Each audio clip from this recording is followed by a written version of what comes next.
Bienvenue dans ce 14e épisode du défi 30 jours 30 blogs. Aujourd'hui, on teste un thème qui s'appelle Customify. Bienvenue sur Planète WP, la chaîne pour devenir autonome avec WordPress.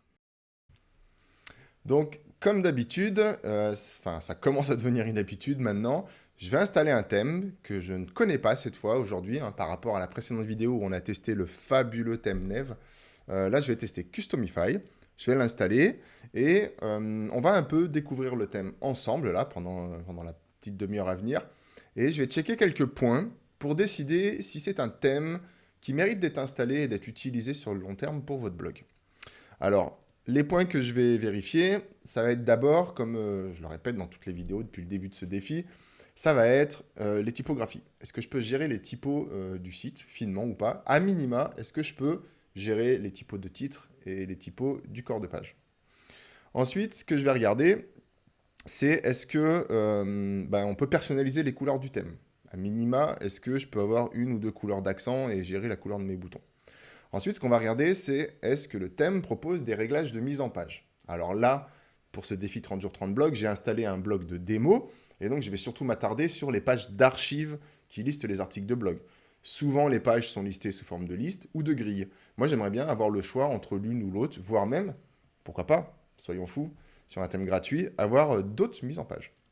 Ensuite, on va regarder si le thème propose des options qui sont plus ou moins avancées, en tout cas des petites choses qui mériteraient d'être mises en avant et qui justifieraient qu'on puisse utiliser le thème malgré éventuellement des petits défauts qu'il pourrait avoir. Ou, si soyons fous, hein, il y a des thèmes qui n'ont quasiment que des qualités. Et après, bien entendu, ce qu'on va checker, c'est le responsive du site, c'est-à-dire son comportement sur tablette et mobile. Allez, on part directement sur mon ordinateur. Donc là, je suis allé dans l'onglet Apparence, j'ai commencé à ajouter un thème. Et donc, comme la plupart des thèmes que je teste dans ces vidéos, je vais tester les thèmes les plus populaires. Donc, Customify est là. Donc, on va l'installer. OK. Alors, let's go. Détail et prévisualisation. Donc, alors, ce qui est surprenant, en tout cas, moi, ça m'a surpris. Le thème est en version 0.3.7. Bon, ok. Mais par contre, il a beaucoup de votes et il est globalement bien noté. Donc, on va pas tout lire la description, je vous laisserai regarder si vous voulez, hein. Donc, le thème s'appelle Customify par Press Maximum. Ils ne me disent pas que je peux changer les typos, ils ne me disent pas que ceci, cela. Ça me dit juste que c'est compatible avec beaucoup de constructeurs de pages, enfin en tout cas avec l'essentiel des bons constructeurs de pages. Mais c'est tout. Alors ça me dit que je peux éventuellement customiser mon header et mon footer. Bon, sauf que pour ce défi 30 jours 30 blogs, c'est pas vraiment ce qu'il m'intéresse de regarder puisque clairement, si vous avez envie de faire un blog, vous, ce qui vous intéresse, c'est de pouvoir publier sur votre blog. Et puis après, tous les détails, c'est autre chose. Alors, ce que j'ai fait, du coup, c'est que je suis allé voir chez eux, chez Press Maximum. Et donc là, on est sur le thème Customify. Donc, ça, c'est ce que je vous disais. On peut créer soi-même ses propres headers, ses propres footers. Donc ça peut avoir un intérêt. On peut importer des démos de sites. Donc, c'est-à-dire qu'il y a des dizaines de sites qui sont déjà préconstruits. Et vous n'avez plus qu'à les importer. Et une fois qu'ils sont importés, les customiser. Donc, il est prêt pour les page builders, ouais, comme beaucoup de thèmes, hein. Alors, a priori, on peut customiser tout ce qu'on veut. Voilà. Il est performant, optimisé SEO. Et il y a du support de la part des développeurs qui semble plutôt rapide. Alors ça, on va passer. Bon, blablabla. Si je vais Get Customify, je peux regarder éventuellement ce qu'ils proposent en version gratuite et en version payante. Pardon. Donc ça va me dire quoi tout ça? Et ben ça me dit que a priori c'est un thème gratuit. Donc ça c'est plutôt cool. Ah non, pricing. Alors bon, ok, ça me le télécharge directement.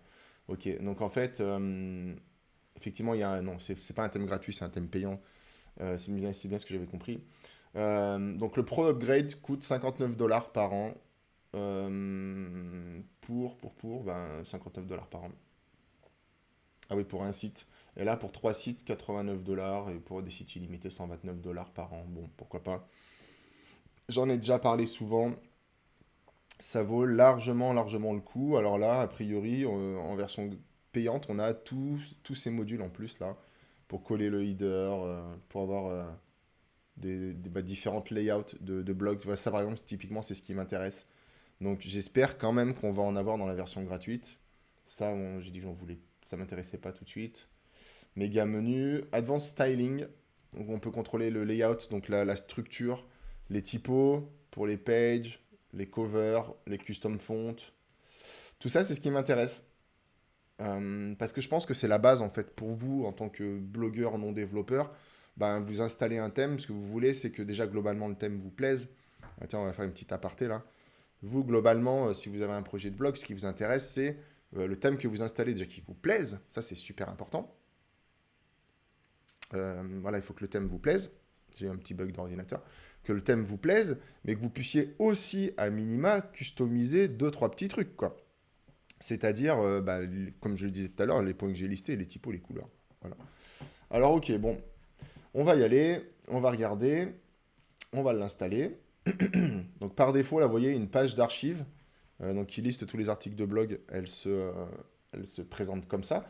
Donc ici, on aura une top bar avec des réseaux sociaux, donc ça peut être cool, hein, parce qu'ici, du coup, on pourra mettre du texte. Et puis, on a la traditionnelle logo à gauche, menu à droite. Donc là, le menu s'ouvre comme ça.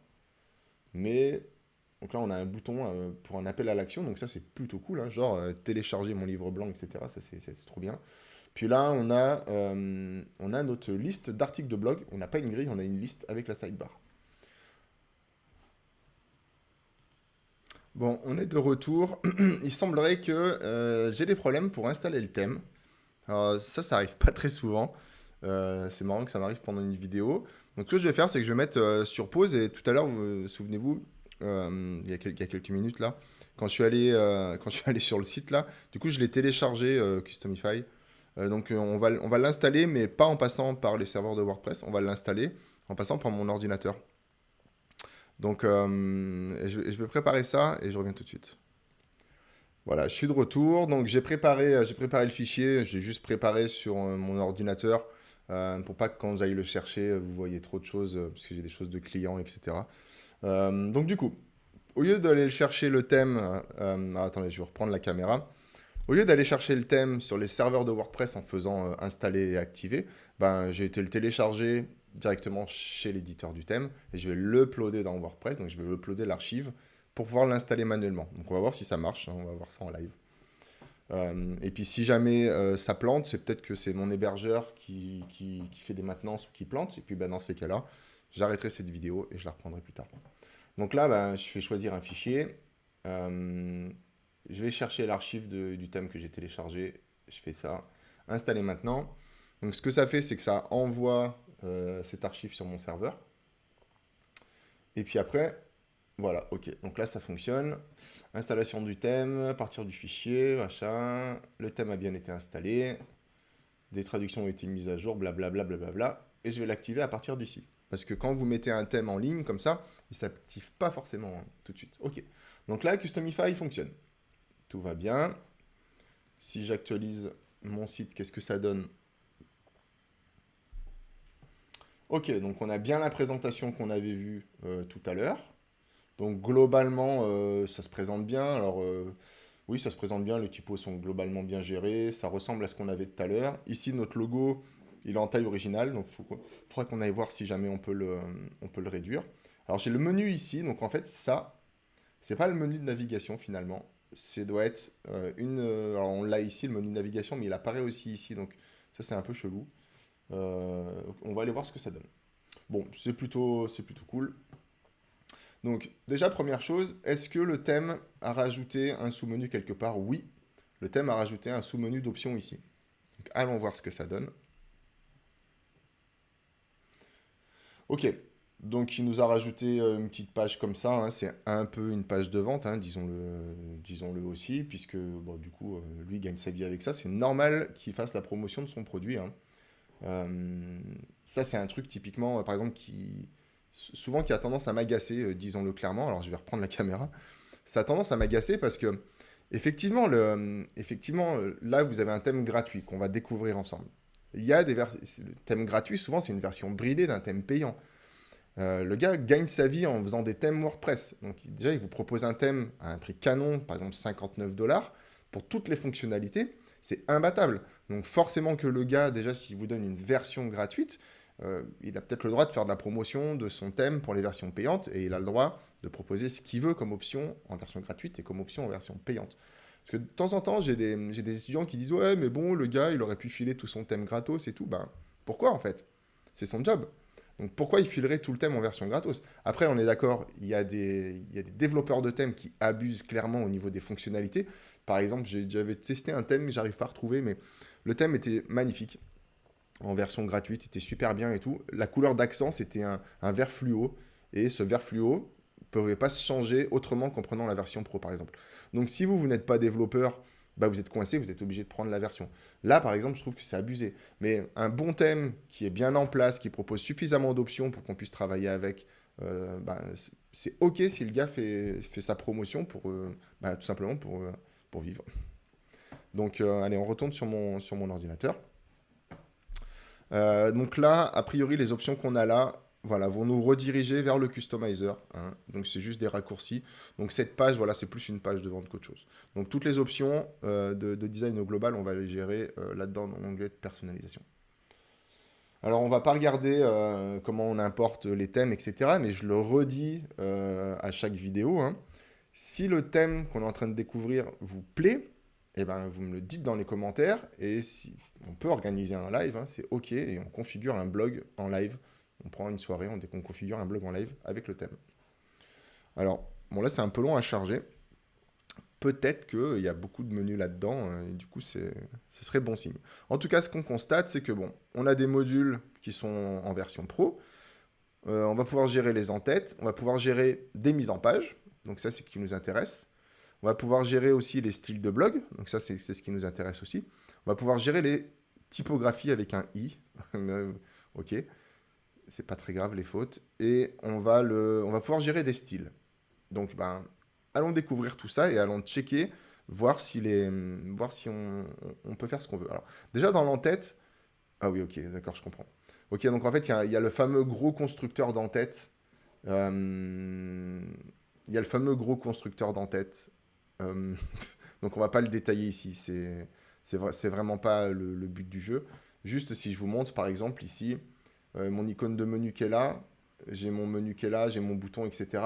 Moi ce que je voudrais c'est juste simplement le logo avec le menu là, et ben je peux faire ça, hop, je supprime ça, je supprime ça, je supprime ça. Et, ou je peux peut-être le laisser ça. Et par exemple mon menu principal, je vais le mettre avec l'icône de recherche, donc il va se retrouver collé là. Donc vous voyez, hyper simple. Ici, je ne le veux pas, par exemple. Eh bien, ça, je pourrais peut-être tout enlever directement, hein. Donc j'enlève ça, ma barre disparaît. C'est hyper simple. Voilà, j'irai pas plus loin. Je vous laisserai découvrir. En tout cas, sachez que ça, c'est un outil qui est vraiment, vraiment génial. Je l'ai déjà testé sur d'autres thèmes. C'est vraiment trop bien. Donc ça fait typiquement partie des super fonctionnalités à mettre en avant et qui font partie des critères. Par exemple, rien que pour ça, ça augure beaucoup de choses, beaucoup de bonnes choses pour la suite. Alors, allons voir dans l'identité du site. Voilà, donc ici, alors déjà, je ne veux pas afficher le titre du site, donc ça va m'enlever ça. OK. Position du logo, haut, gauche, droite, bas, etc. Donc ça, on va voir ce que ça donne après. Et là, ce qui est cool, c'est que je peux gérer la taille de mon logo et je peux la gérer aussi bien sur les versions bureau que sur les versions tablette et mobile. Trop, trop bien. Alors, largeur maxi, on va le mettre à 100. Je vais laisser comme ça à 165. Vous voyez, donc ça, c'est... Voilà. Ça y est, c'est fait. Merci, au revoir. Alors, qu'est-ce que c'est ça? Haut, gauche, tout ça. Ah oui, ça, c'est au cas où certainement votre logo soit... et une taille un peu particulière, etc. J'imagine qu'on doit pouvoir le placer un peu comme on veut ici. Bon, ok. Alors, je vais partir d'ici. Je vous laisserai regarder si vous êtes intéressé par cette personnalisation. C'est pas très compliqué, hein, vous avez vu, j'ai fait une mini démo. Si vous avez compris la mini démo, vous avez tout compris. Au niveau des mises en page, alors je peux gérer les mises en page globales, les mises en page de la barre, donc ça doit être des barres avec un S, donc il doit y avoir plusieurs zones, et des en-têtes de page, donc en-tête de page, bon, ok, ça faudra voir, ça doit être certainement pour les titres d'en-tête de page. Au niveau des barres, alors sur les pages par exemple, sur les articles de blog ou les pages d'archives, là par exemple sur les pages d'archives ici, j'ai bien un contenu qui est, enfin j'ai bien une structure qui est contenu barre latérale. Mais je peux avoir d'autres options, par exemple, barre latérale à gauche, contenu à droite, ou juste sur une seule colonne, sans avoir de barre latérale, ou après d'autres variations avec d'autres barres latérales. Donc là, si je le mets comme ça, normalement, ça disparaît sur les pages d'archives. Par contre, ça concerne que les pages d'archives. Donc ça veut dire qu'après, sur les articles de blog simples, alors non, ça c'est pas le cas. Alors je vais aller voir sur les pages d'archives là. Parce que là, je suis sur la page d'accueil. Ça fonctionne peut-être différemment. Ouais, voilà, c'est ça. Donc sur la page d'archives, vous voyez, je suis pleine largeur là, comme ça. OK? Et sur un article de blog, par contre, je vais avoir contenu et barre latérale à droite. On va aller voir sur l'article de blog. Donc ça, au niveau des mises en page, c'est plutôt pas mal. C'est le minimum syndical. Donc là, c'est OK, vous voyez. Et là, je peux le mettre, par exemple, en une seule colonne aussi, tout pareil. Donc ça fonctionne. C'est très bien. Voilà, pleine largeur. Alors par contre, là, on est réellement pleine largeur. Donc là, ça veut dire que peut-être les longueurs de ligne sont un peu longues. Donc je vais avoir tendance, personnellement, à remettre la barre. Donc vous avez compris l'idée. Donc ça, c'est plutôt pas mal. Ça concerne les colonnes latérales. Donc voilà, c'est le strict minimum. Alors ensuite, les mises en page du site, là, vous voyez, elles sont soit pleine largeur, si je reviens ici, soit en boîte, soit encadré. Donc ça porte bien son nom, hein. Si je le mets en boîte, hop. Alors ça me l'a pas fait là. Alors en même temps, c'est pas forcément hyper pertinent parce que j'ai un petit ordinateur. Mais là, vous voyez, je peux gérer la largeur du contenu. Alors qu'est-ce que ça dit? Vous voyez, hop, j'ai le site comme ça, qui peut se mettre comme ça. Sinon, je peux le mettre en encadré. OK, et puis je peux mettre des ombres ou pas des ombres, etc. Donc au niveau des mises en page, vous serez plutôt pas mal. En tout cas, vous avez de la possibilité. Vous pouvez faire pas mal de choses. En tout cas, en version de base. Maintenant, moi, ce qui m'intéresse, c'est au niveau des blogs. Donc, soit au niveau des articles au pluriel de blog, donc c'est mes pages d'archives, hein, ça s'appelle d'une manière ou d'une autre. Donc ça, soit sur les articles de blog uniques, soit sur les résultats de recherche, parce que les résultats de recherche fonctionnent aussi comme une page d'archives. Donc, au niveau des articles au pluriel de blog, ok, donc je vais pouvoir gérer toutes les options que je veux de cette page au moyen de ces sous-menus. Donc, moi, ce qui m'intéresse, c'est les mises en page pour l'instant. Ok, donc j'ai 2 mises en page en version gratuite, 2 versions liste en fait. J'ai pas accès aux versions grille. Donc, bon, voilà, moi perso, je suis un peu déçu, forcément, puisque, puisque j'ai tendance à préférer, alors je vais me mettre sur la page de blog, j'ai tendance à préférer les versions grilles, mais bon, pourquoi pas. Donc là, qu'est-ce que ça va donner? Bah, ça donne ça comme ça, ok? Ou ça donne ça comme ça. Donc là, à choisir, je vais plutôt préférer cette version-là. Donc là, vous voyez, si j'ai des images mises en avant, elles apparaissent comme ça. Moi, je vais avoir tendance à préférer cette version-là. Alors après, ce qui va être intéressant ici, c'est que je vais pouvoir gérer tous ces éléments au détail. Vous voyez, ici, on a des sous-menus. Donc les médias, bah, c'est l'image qui est ici. Est-ce que je mets une image ou pas? Si je la cache ou si je la mets, quelle taille est-ce qu'elle fait, quoi. Donc là, je peux avoir toutes ces tailles-là pour gérer l'image ici. Donc je peux avoir une simili-grille éventuellement, hein. Mais bon, ça fonctionne. Au niveau des extraits, je pense que je vais certainement pouvoir, voilà, avoir soit un extrait personnalisé, soit prendre le contenu complet de l'article, voilà, prendre des contenus que j'aurais mis moi, etc. Et je peux gérer le bouton lire la suite. Donc par exemple, je vais marquer lire plus. Est-ce que ça m'a mis quelque chose? Ça m'a rien mis pour l'instant. Bon, ça m'a pas changé ça. Alors, qu'est-ce que ça dit là sur le site si je l'actualise? Il faut que j'aille sur ma page d'archives.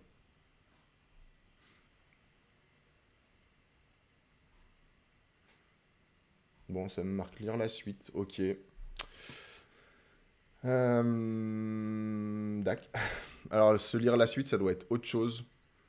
Là, certainement que ça concernait la longueur le lire la suite de l'extrait, en fait. Donc, ça doit être peut-être quand on utilise ça, c'est-à-dire couper le texte de l'article et mettre lire la suite ou un truc comme ça. Eh ben non, c'est pas ça. Ben écoutez, je ne sais pas. Bon, ben, dac. À creuser, si vous avez une idée, mettez-le en commentaire. Alors les méta, c'est ce qu'on trouve ici. Alors attendez, je vais remettre l'extrait personnalisé, parce que sinon, Sinon, ça me plaît pas. Alors, ça va pas être le full content, hein, de toute façon. Donc, on va mettre l'extrait personnel. Alors, on va quand même tester celui-là. Bon, pendant qu'on y est, allez, on va tester celui-là. Non, on sait pas celui-là non plus. Ok, bon, je vais le remettre, l'extrait personnalisé. On va laisser comme ça, c'est pas très grave. Au niveau des méta, donc c'est tout ce qu'on a ici, c'est-à-dire l'auteur, la date, est-ce qu'il y a des commentaires, etc. Là, je peux les réorganiser. Ah, si, je peux les réorganiser, pardon, donc c'est cool. Voilà, comme ça, je peux faire passer les commentaires avant ça, ou alors je peux les désactiver si j'en ai pas. Voilà, je peux mettre la date avant l'auteur, etc. Je peux gérer des séparateurs, c'est-à-dire, bon, je peux baisser la date, enfin, je peux baisser l'auteur. Je peux mettre des séparateurs, si je veux, entre les méta. Bon, là, j'ai des icônes, ça me va très bien, et je peux gérer l'espacement qu'il y a entre les deux, donc c'est plutôt pas mal.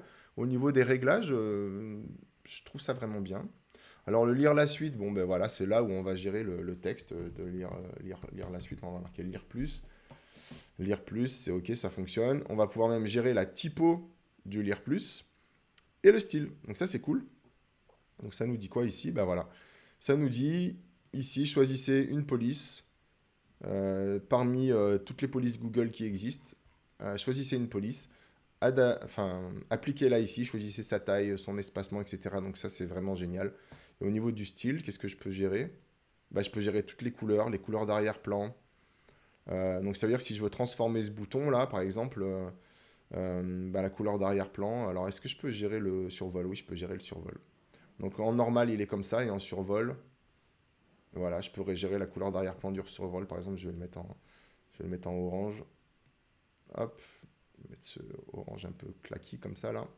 Qu'est-ce que ça dit? Ah oui, c'est parfait. Ok. Donc bah, là, pareil, c'est pari réussi. C'est une très très bonne surprise, ce thème. Au niveau de la pagination, bon ça, on s'en fout un peu, mais là, vous voyez, on peut mettre le nombre de pages. Bon, moi, j'ai que 2 pages, mais là, si j'en avais plus, j'aurais 3 pages, puis après, j'aurais le bouton suivant. Là, je pourrais gérer suivant, next, etc. Donc ça, c'est vraiment... Ouais, c'est une bonne surprise, ce thème. Donc ensuite, article unique de blog. Qu'est-ce que ça dit? Alors, je vais me mettre dans l'article 8, par exemple, si ça veut bien se charger. Donc, je vais trouver, ben, pareil, la largeur maximale du contenu. Alors ça, c'est très très bien, parce que tout à l'heure, souvenez-vous, je vous disais, moi, ce qui me plaît pas dans l'article en pleine largeur, c'est que du coup, les longueurs de lignes sont longues. Bah, du coup, a priori, je peux le gérer ici, ça. Et je peux gérer ben, la même chose que ce qu'on vient de voir, hein. Tous les contenus, comment est-ce qu'ils sont affichés, la taille de la miniature, le réglage des méta. Est-ce que j'ai des articles similaires avec, on pourra gérer le titre, on pourra les classer soit par tag, soit par catégorie, donc ça c'est trop bien. Le nombre de colonnes, etc. etc. Et je pourrais même gérer l'affichage, et je peux même gérer la largeur de l'extrait des articles similaires. Donc les articles similaires, pour l'instant, j'en ai pas. C'est étonnant, mais j'en ai pas. Ok. Alors, du coup, là, ce qu'on va aller faire, c'est que on va venir ici, on va retourner dans les mises en page, et euh,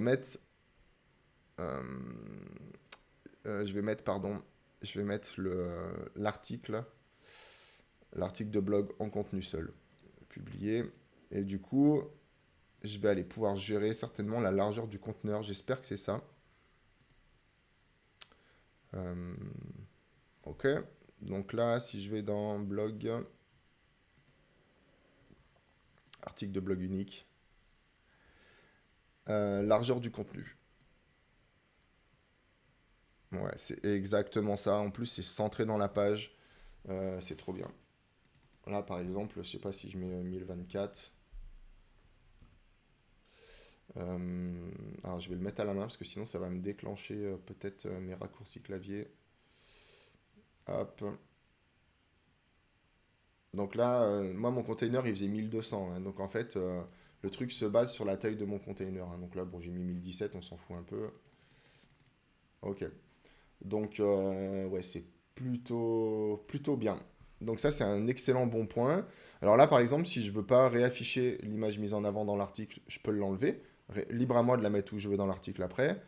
Les commentaires sont là, les actualités sont là. Comme d'habitude, je peux tout bouger, hein. Donc c'est plutôt cool. Laisser un commentaire. Alors là, je ne peux pas gérer la couleur de ce bouton, mais c'est OK. Et les related posts, eh ben, j'en ai pas là qui sont affichés. Donc, je vais publier et peut-être que les related posts sont pas prévisualisés, ce qui serait étonnant, mais bon, pourquoi pas. Donc là, mon article se comporte plutôt bien et j'ai pas mes related posts. Ok. Et ben pourquoi?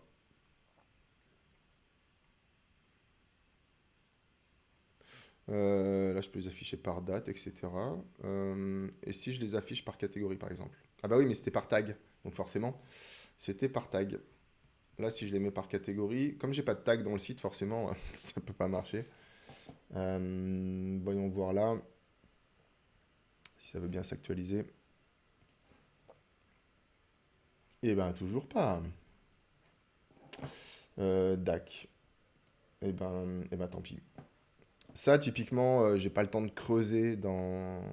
J'ai pas le temps de creuser, en fait, pendant cette vidéo, mais ça mériterait de regarder pourquoi ça fonctionne pas là, hein. Ah ben, c'est normal. Bah voilà, non, en fait, on a trouvé.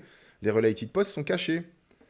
Donc là, si je les affiche, mes related posts, ils sont là, les related posts. Et donc, du coup, les related posts, je vais pouvoir... ces articles vont vous plaire. Voilà. Et donc, ces articles vont vous plaire, etc. Bon, là, je peux pas gérer les couleurs, tout ça, mais on s'en fout un peu, on va aller voir ce que ça donne. Ben, pour moi, c'est pari réussi aussi au niveau des mises en page, de gestion des articles, etc. Il n'y a rien à dire, c'est très, très, très complet. Pour un non-développeur, vous pouvez faire ce que vous voulez. Alors là, au niveau des couleurs, on a des couleurs globales. Ah oui, trop bien. Donc voyons, on peut personnaliser toutes ces couleurs-là. Donc on peut personnaliser la couleur principale. Donc là, on voit bien que la couleur principale, c'est cette espèce de bleu là qu'on avait, en tout cas sur les boutons là. La couleur secondaire, c'est celle-là. Donc par exemple, moi, si je mets... je vais mettre ce orange-là. Donc vous voyez, on voit tout de suite là que ça prend le orange. En couleur secondaire, ça doit être a priori cette couleur Ah non, c'est pas la couleur de survol. Ok. Si je mets une couleur secondaire, par exemple, je vais mettre du violet juste pour la démo, hein. Ok, donc ça doit être autre chose. Il faut trouver où est-ce qu'il est ce violet. Bon, on s'en fiche un peu, il doit y avoir une couleur secondaire quelque part. Couleur du texte, alors ça m'intéresse parce que, hop, moi je veux le passer en noir pour la lisibilité. Je peux gérer la couleur des liens, donc ça c'est très très bien. Donc vous voyez là, les liens ils sont en bleu, mais moi par exemple si je les veux en orange dans mon site, alors je vais reprendre ce code couleur là, hop, et ben je peux l'appliquer aux couleurs de liens, et bien entendu, ce que je peux faire aussi, donc là les liens deviennent comme ça, c'est que je peux gérer la couleur au hover. Donc là, il va être comme ça. Je peux gérer les couleurs de mes bordures, les couleurs des méta, donc qui sont là, hein. Donc là, moi, je vais le laisser en gris. La couleur de titre et la couleur du titre de widget. Donc les widgets, c'est ça. OK? Donc on ne voit pas ça, hein, dans ces découvertes de thèmes, mais les widgets, c'est ça. Donc pour moi, c'est aussi pari réussi au niveau des couleurs. Vraiment, il y a largement ce qu'il faut pour commencer. Alors là, on a toute une section où on peut gérer les arrière-plans du site, du contenu, etc. Ça, je vous laisserai jouer avec. Attention toutefois, si vous mettez des images, à la lisibilité de vos contenus. Donc pour moi, c'est pari réussi pour les couleurs. Et il nous reste deux points à checker, c'est les typos et le responsive. Alors au niveau des typos, j'ai trois sous-menus. Je vais pouvoir gérer la base, donc j'imagine des typos par défaut, le titre et le slogan, donc ici, donc ça peut avoir un intérêt, et le contenu. Alors on va regarder tout de suite titre et slogan. Vous voyez ici, moi j'ai mis une image. Alors je vais faire un petit coup de vidéo face caméra. Là moi j'ai mis une image. Mais dans WordPress, par défaut, quand vous l'installez, vous mettez un titre à votre site et c'est ce titre qui apparaît à la place de votre logo. En fait, c'est plutôt votre logo qui apparaît à la place du titre par défaut. Par exemple, moi, si j'avais juste un logo typographique avec une seule typo, je ne mettrais pas d'image. Je mettrais directement Planète WP à la place en titre du site et je choisirais la typo ici dans le thème. Bon, moi, j'ai deux typos dans mon logo, donc du coup, je ne vais pas le faire. Mais vous, peut-être que vous avez besoin de le faire. Dans ces cas-là, vous embêtez pas, vous ne mettez pas d'image et vous utilisez ça. Alors le slogan, c'est pareil, etc. Donc là, si je clique, on va avoir la même boîte que ce qui s'est ouvert tout à l'heure, hein. Je vais pouvoir sélectionner la famille de police, sa graisse, sa taille, sa hauteur de ligne, son espacement de lettres et ses styles de police. Donc ça, c'est trop bien. Alors par contre, là, je ne peux pas gérer la couleur, mais souvenez-vous, la couleur, on l'a gérée dans le menu des couleurs. Donc pour moi, c'est pari réussi. Alors, au niveau de la base, donc je vais pouvoir gérer les polices des titres au global, des titres de widget et du corps de page. Donc pour moi, c'est parfait en fait. C'est-à-dire que je vais faire le réglage ici en fait. Au niveau du corps de page, moi j'utilise la Poppins. Vous voyez, si je clique ici, je vais avoir un moteur de recherche pour aller chercher dans les typos Google. Donc je vais chercher ma Poppins. En poids de police, moi je suis plutôt en régular. Ok, donc voilà, ça me la met en régular. Ça me prend bien la couleur et tout. Taille de police, ben, si je me mets, je sais pas moi, je vais me mettre 18 pixels par exemple. Ok. Et par exemple, sur tablette, si je voulais que ce soit que, je sais pas moi, en, euh, en 14 pixels, je pourrais mettre 14 pixels ici et ça apparaîtrait en tablette à 14 pixels par exemple, hein. Alors je sais pas pourquoi je ferais ça, hein, mais, euh, mais c'est ok. D'accord? Alors je vais le laisser comme ça on verra pour le responsive. Et le style de police, bah, je vais le laisser en normal, je vais pas faire de décoration ni de transformation sur celui-là. Après, au niveau des titres. Alors là, je vais pouvoir gérer que les titres au global. Alors attendez, je vais me remettre en desktop. Hop là. Je vais pouvoir gérer que les titres au global, a priori, mais ce qui n'est pas très grave. En tout cas, c'est un petit défaut que je pardonne au thème, parce qu'il y a déjà assez de réglages. Donc là, par exemple, famille de police pour mes titres. Donc ça va s'appliquer à tous les éléments de titre, donc c'est-à-dire du H1 au H6. Donc j'imagine qu'on peut les régler indépendamment lorsqu'on est en version pro, mais là en version gratuite on ne pourra pas. Donc je vais vous faire la démo quand même. Voilà, donc vous voyez ici, je passe en no wave tous mes titres. Donc c'est pas forcément hyper lisible, mais ça va. Ça va, les titres de niveau 1, titres de niveau 2, titres de niveau 3. On a rarement des titres de niveau 4. Et si je devais en avoir, ce serait pas très très grave. Donc je suis en régular. Style de police. Alors transformation de texte, je vais le mettre tout en je vais tout mettre en majuscule, pardon. Et puis, alors par contre, je peux pas gérer là l'espacement des lettres. Bon, c'est pas très très grave. Ça reste lisible. C'est ok. Pour moi, c'est plutôt pari réussi. Alors, donc, je vais publier. Alors, les widgets, tout ça, on va pas regarder. Et au niveau du contenu, qu'est-ce que c'est? Ah, si, ben voilà, c'est ok. Ils sont là. Donc, alors, ok. Donc, en fait, le fonctionnement, c'est on gère les typos d'un côté et après, on va affiner. Donc là, par exemple, j'aurais pas dû le faire là-bas. J'aurais dû le faire ici. C'est-à-dire que ici, je vais dire les titres de niveau 1 sont en E-Wave, en police du thème par défaut. Par contre, par exemple, les titres numéro 2, je les veux en Poppins. Donc, famille de police. Ici, est-ce que... Non, alors, je vais le chercher directement. Je vais le mettre en Poppins. Voilà. Et donc là, si je retourne, mes titres de niveau 2 sont en Poppins. Donc, je peux les mettre en, par exemple, en, en black, par exemple, comme ça. Et je vais les mettre en transformation de texte. Aucune. Et hop. Et comme ça, je retrouve mes titres de niveau 2. Donc, je peux faire la même chose pour les titres de niveau 3, etc., quoi. Donc, je ne vais pas faire la démo là tout de suite, mais voilà, ici, donc après, on peut gérer les titres 1, 2, 3, 4, 5, 6, etc. On peut les gérer au détail. Ou alors, vous pouvez tout simplement les gérer ici, juste dire le titre de niveau 1, il est comme ça, et pas toucher pour le reste comme ça. Mais je pense que c'est bien de le faire aussi comme ça. Donc pour moi, c'est un gros, gros pari réussi aussi, hein, donc tout va bien. Alors au niveau du pied de page, on ne va pas le voir, mais vous voyez ici, j'ai absolument énormément, énormément de zones de widgets. Donc c'est pas l'objet de cette vidéo, mais ça c'est un vrai plus. Et j'ai un constructeur de footer. Donc ça fonctionne de la même manière que ce qu'on a vu tout à l'heure pour le haut de page, hein. Donc, je ne vous refais pas la démo, mais au niveau des fonctionnalités supplémentaires à mentionner, pour moi, c'est parfait. Alors, je vais faire une pause parce que je me rends compte que j'ai plus de caméra a priori. Donc, je vais changer ma batterie et je reviens tout de suite. Et voilà, de retour, c'est bon. On retourne sur mon écran. J'espère que ça n'a pas trop changé le plan. Donc, j'en étais où? Le footer, trop bien avec les zones de widget, etc. Donc, c'est plutôt cool. Alors, au niveau de compatibilité, ah oui, ok. En fait, ce qu'ils appellent compatibilité, ok, c'est une sorte de ok, accessibilité, en fait, pour avoir un fil d'Ariane, etc. Bon, on va pas en parler dans cette vidéo. On peut réutiliser le fil d'Ariane de Yoast, a priori, etc. Donc, ça, c'est cool. Bon, pour moi, c'est pari réussi. Allons checker ce que ça donne. Donc là, je vais actualiser. Allons checker ce que ça donne avec le responsive. Bon, là, j'ai ma couleur bizarre. Ok, là j'ai bien le survol, j'ai bien mes titres comme ça, tout va bien. Alors là, j'ai pas d'interaction sur le survol là, ni là-dessus. Ça, c'est un peu dommage. Bon, ok.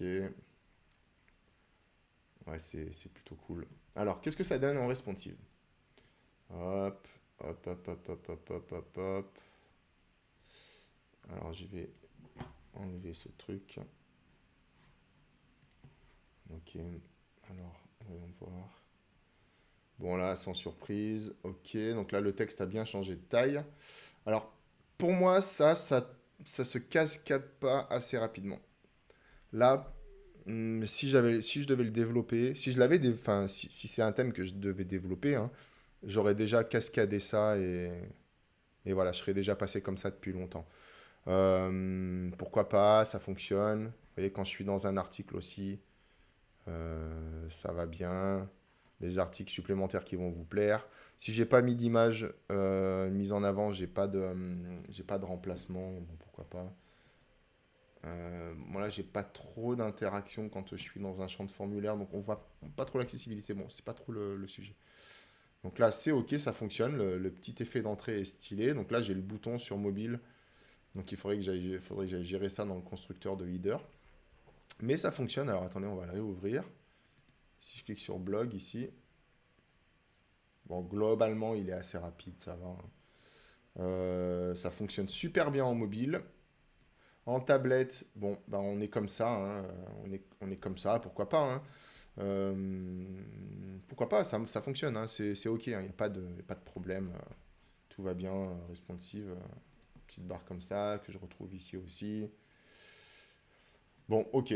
Ben, pour moi, ça fonctionne, hein, il n'y a rien à dire de particulier, le responsive est cool, c'est plutôt bien géré, j'aime bien comment s'ouvre le menu.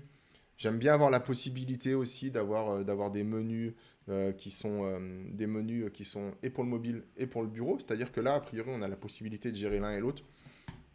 Donc c'est plutôt bien. J'aime beaucoup. Voilà, avoir cette flexibilité, c'est cool. Donc ça fait partie aussi des petites fonctionnalités un peu plus qui méritent d'être mentionnées. Donc pour moi, c'est un grand pari réussi ce thème, hein. C'est-à-dire que on peut gérer les typos à peu près comme on veut, enfin même comme on veut. On a assez de choix de personnalisation de couleurs.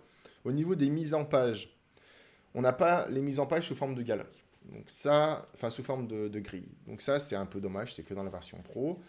Néanmoins, on a deux formats de liste et on peut trouver notre bonheur. En tout cas, c'est très propre, même au niveau du responsive, donc ça c'est ok.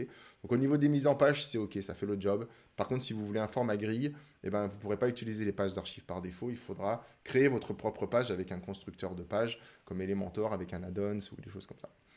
Donc c'est quand même ok pour moi, hein, c'est bien. Et au niveau des fonctionnalités supplémentaires, eh ben, on a un constructeur de haut de page et de pied de page. Donc ça en version gratos, c'est vraiment top. Donc pour moi, c'est un grand oui ce thème. Il n'y a aucun problème, même le responsive se comporte bien. Donc Customify, ben, je peux vous le conseiller. Voilà, donc si le format liste sur les articles de blog, hein, le format qu'on a ici, vous convient bien, et ben foncez, go. Parce que vous allez pouvoir avoir des personnalisations qui sont plutôt très fines et vous ne serez pas obligé de savoir coder. Donc vous allez gérer ça avec des menus. Donc c'est un pari réussi pour moi, Customify. En version gratuite, c'est parfaite. Et dans tous les cas, si vous voulez plus d'options avec plus de finesse, ben, je le répète souvent, mais 59 dollars le thème par année, hein, pour avoir toutes les updates, le support et tout, franchement, il n'y a rien à dire. 59 dollars. Sachant que l'année prochaine, si vous renouvelez, vous avez 20% de remise. Donc le truc va vous coûter 40 balles. 40 balles par an pour avoir cette espèce de logiciel finalement, de thème. C'est cadeau quoi. Et ben, on arrive à la fin de cette vidéo, donc ça me laisse l'occasion de vous parler de mon programme Installer WordPress facilement. Parce que donc si vous avez besoin là tout de suite de commencer votre blog, vous vous dites ah je veux commencer mon blog, je veux utiliser Customify. Et ben si vous n'avez pas de site WordPress, comment faire? Et ben il y a plusieurs manières d'installer WordPress hyper facilement. Soit vous l'installez en quelques clics et puis vous cliquez, vous dites à votre hébergeur, hey, installe-moi WordPress s'il te plaît, votre hébergeur vous l'installe et puis quelques minutes après vous pouvez commencer à publier des articles de blog ou à customiser votre thème, Customify, etc. Ou alors vous pouvez vous dire non, non, Moi, je veux d'abord préparer mon site sur mon ordinateur tranquillement avant de le mettre sur Internet. Et bien, dans cette formation, je vous montre aussi comment faire, c'est-à-dire comment installer WordPress en local, que ce soit sur Mac ou sur PC. Donc, ce que vous faites, c'est que vous allez sur planetwp.com, vous cherchez cette formation, installer WordPress facilement. Donc, bon, vous avez cette page-là qui vous explique tout ce qu'on va apprendre dans la formation, etc. Et même des petits témoignages. Donc, pour vous inscrire, vous rentrez votre email, vous rentrez votre prénom, vous cliquez sur accéder à la formation gratuite.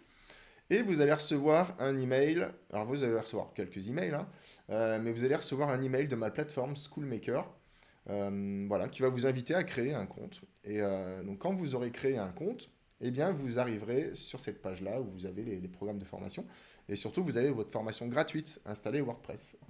Donc, une fois que vous avez votre compte, vous arrivez là, vous avez toutes vos vidéos ici, vous voyez.